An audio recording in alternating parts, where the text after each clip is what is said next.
Hi everyone, I'm May. I think most people have been following the recent news regarding demonstrations and protests that have been spreading across America due to the death of George Floyd. George Floyd is an African-American person who encountered a Caucasian police officer. The police officer used an extreme measure to pin George Floyd down to the floor and choked him, which suspectedly caused George Floyd's death. Many people probably think this racial issue, or even the police brutality issue, is a uniquely American problem. But think about it, behind all these are probably bigger issues that we, humankind, must face at one point or another. They may include unequal distribution of resources. What resources? Resources such as money, power, status. They may translate into bullying or sexual harassment. The issues may include we, as social animals, how can we learn to live in a society with people who are different from us? The analysis of these issues could also take on different levels, from individual to family to society, country, cultural, or universal. Of course, as a clinical psychologist, I will first focus on the individual level. I would like to ask you to think back to the time when you first heard about the news regarding George Floyd, or even when you first viewed the actual film clip. How did you feel? Let me ask you this again. Do you remember how you felt when you first learned about the death of George Floyd? Did you feel angry, helpless, frustrated, or sad? Or you felt like it's irrelevant to you, not so much feelings involved at all?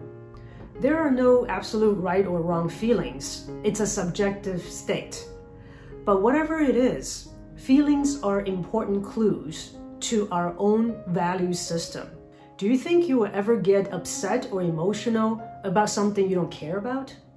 I don't think that ever happens. So whatever gets you upset or emotional, pay attention to it, because these are the things that you care about, and they may point to your most important core values. Sometimes people tell me they're afraid of getting too emotional, but I think what they might be more afraid of is what they might do with those emotions, how those emotions are expressed, how they might behaviorally react to those emotions.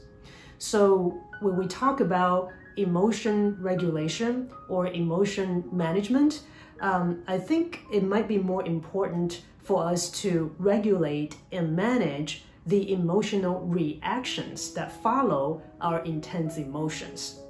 For example, the death of George Floyd, or how he might have died, could cause a lot of anger in many people. What do you want to do with that anger? Do you go out and protest? Do you tell your friends? Do you do nothing? These are the choices you can rationally make after you fully experience your emotions. Emotions such as anger, frustration, or discontent, they're nothing to be afraid of. Actually, without intense emotions, there will be no revolution or innovation. What we can learn is to try and put a pause between the experience of emotions and how we react to them. The second part is where our rational self could come into play, to guide our emotions in terms of whether we want to express them at all or how we want to express them. So together, we can all learn to practice paying attention to what makes us emotional, and then putting a pause after fully experiencing those emotions.